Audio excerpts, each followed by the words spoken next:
Bonjour à toutes et à tous, c'est Philippe Guillouard de Trek Eco, Survie Aventure. Je suis très heureux aujourd'hui de vous présenter une nouvelle plante, surtout dans ce cadre. Parmi ces fleurs merveilleuses, vous voyez derrière, les jeunesses sont en fleurs et ça sent vraiment merveilleusement bon. Vous avez aussi ici ces formes de coquelicots jaunes qui sont sublimes, que j'aime beaucoup. Mais ce ne sont pas ces plantes que je vais vous présenter aujourd'hui. J'aimerais vous présenter une plante que j'aime aussi énormément, surtout parce qu'elle a un parfum qui est magnifique, c'est le fenouil sauvage. Voyez ici le pied que j'ai, qui est vraiment magnifique. Lorsqu'on s'approche simplement de lui, on en sent les effluves. J'aimerais vous montrer comment cette plante est particulièrement utile sur le plan aussi bien nutritionnel que sur le plan de la santé, car elle possède des propriétés qui sont vraiment merveilleuses. On l'utilise depuis vraiment très longtemps.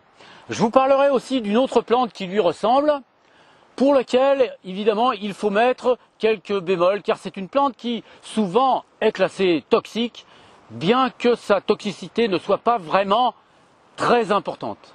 Mais ça, je vous le montrerai tout à l'heure. Sans trop développer les caractéristiques botaniques de cette plante, car c'est une plante que tout le monde connaît, que tout le monde a utilisée, donc on peut dire que c'est une plante un petit peu de la même famille que tout le monde.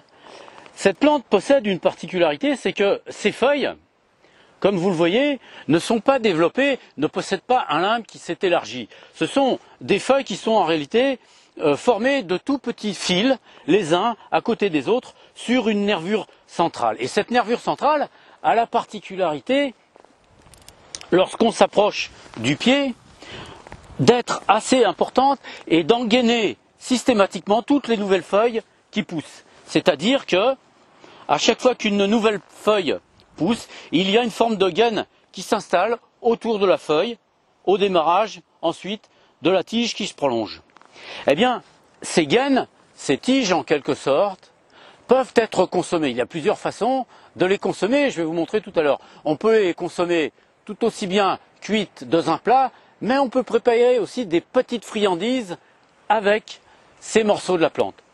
Pour ce qui concerne les feuilles, beaucoup de personnes savent qu'on peut acclimater les poissons avec. Mais je vous montrerai une autre façon aussi de les consommer, pour ma part, que j'aime beaucoup en tout cas. Il est souvent facile de reconnaître le fenouil sauvage parce qu'il reste la tige de l'année précédente souvent. Vous voyez, ici le fenouil de cette année se met à pousser et il reste encore les tiges de l'année dernière. Ici c'est pareil. Vous voyez, lorsqu'il est en fleurs, il mesure à peu près jusqu'à 1,50 m, parfois plus. Mais les feuilles, en ce qui les concerne, elles ne montent pas plus haut que 50-60 cm de hauteur. Une particularité du fenouil sauvage par rapport au fenouil cultivé, c'est que le fenouil sauvage ne forme pas de bulbe, c'est-à-dire ce renflement important au niveau du collet de la plante que l'on utilise dans la cuisine en ce qui concerne le fenouil cultivé. Donc le fenouil sauvage n'en possède pas, mais ce n'est pas pour autant qu'on ne peut pas le manger. Sur ce pied de fenouil, on voit bien les démarrages, vous voyez, les repousses de feuilles qui forment des petits plumeaux ici. Voilà. Ce sont ces parties souvent qui sont les plus tendres à consommer. Et quand vous les prenez quand ils sont très jeunes, donc quand ça démarre du pied ici, on peut faire avec des soupes qui sont excellentes. Néanmoins, comme je vous le montrerai tout à l'heure dans la vidéo, avec les feuilles, on peut faire des soupes qui sont vraiment très très bonnes. Et je fais confiance à toutes celles et tous ceux qui ont ce don de la cuisine de pouvoir les arranger ensuite avec d'autres légumes. Une particularité du fenouil, c'est qu'il contient des substances qui sont actives sous la forme d'hormones végétales. Ces hormones végétales sont très ressemblants aux hormones que produit la femme dans son cycle menstruel, en l'occurrence à la famille des estrogènes. C'est une plante qui peut permettre de réguler, de rééquilibrer certains cycles plus ou moins chaotiques. En l'occurrence, surtout, les femmes qui sont ménopausées ou qui approchent de la ménopause, car la plupart du temps, c'est à ce moment-là que le manque d'estrogène se fait sentir le plus, produisant des bouffées de chaleur, produisant d'autres symptômes que vous connaissez tous très bien. Une autre grande propriété du fenouil sauvage, c'est sa capacité à améliorer la survenue du lait quand les femmes nourrissent leur petit bébé. Cette propriété a été utilisée depuis très très longtemps, que ce soit en Europe ou dans d'autres pays. Je le vois souvent quand je vais en Afrique du Nord parce que les femmes l'utilisent énormément là-bas. Ce qui est évidemment le plus utilisé, et je pense que ça, vous le savez sûrement, ce sont les fruits du fenouil sauvage, c'est-à-dire les graines qu'il donne à partir du mois d'août-septembre, lorsque celles-ci sont bien mûres. Donc ce sont ces graines qui ont un arôme absolument éblouissant, presque entêtant. Ces graines peuvent être utilisées aussi, comme tout à l'heure je vous parlais de faire des tisanes avec les feuilles, peuvent être utilisées comme une tisane. Vous les broyez légèrement, vous les mettez dans de l'eau chaude que vous consommez. Elles peuvent être utilisées de cette manière, mais aussi dans les pâtisseries.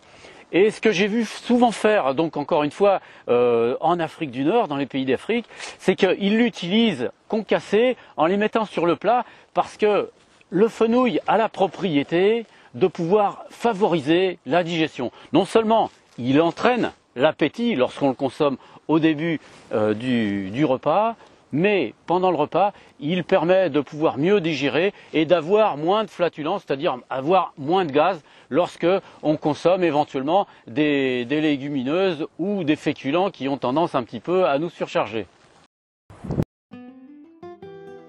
Au mois de mars, lorsque le fenouil sauvage se met à pousser, il faut y regarder à 2 fois pour s'en apercevoir, car, mêlé au milieu des herbes vertes, il s'élance fièrement sur sa tige dressée afin de montrer à tous ses belles feuilles composées de petites lanières vertes. Son atout majeur a un arôme puissant. Lorsqu'on le regarde de loin, on est d'abord impressionné par le panache de ces centaines de petites feuilles. Puis, à y regarder de plus près, la constitution même de la plante est étonnante. Quant à son odeur anisée, impossible de ne pas la remarquer. Les feuilles sont très découpées en nombreuses petites lanières, épaisses comme un fil. Cette plante, qui aime la chaleur, pousse surtout dans le midi de la France.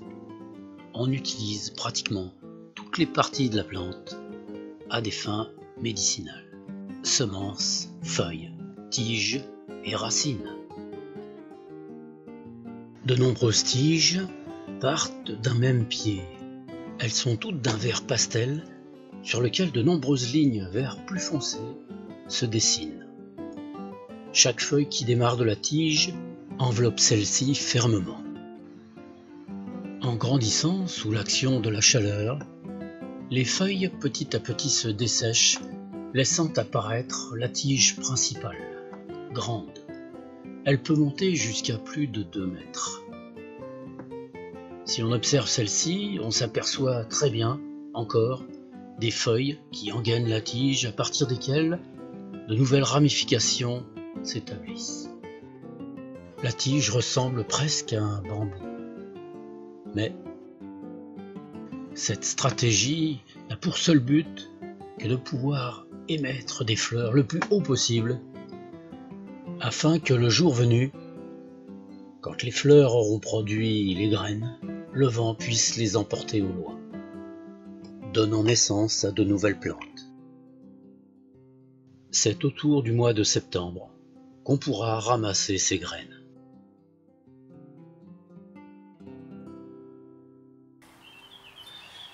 Après avoir récupéré des jeunes branches de fenouil, des jeunes branches surtout, après les avoir lavées, on va les préparer et ce que nous allons faire une petite soupe.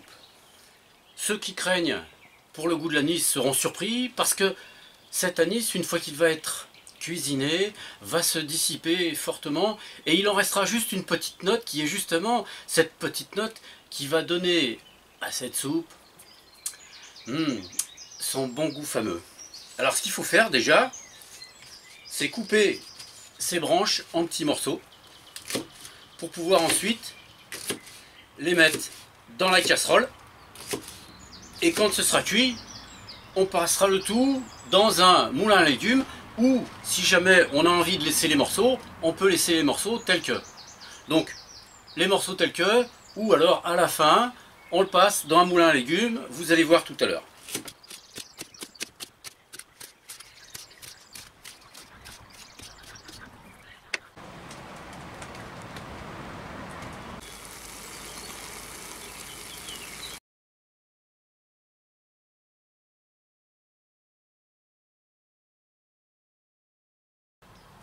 Voilà, j'ai fait ma petite soupotte.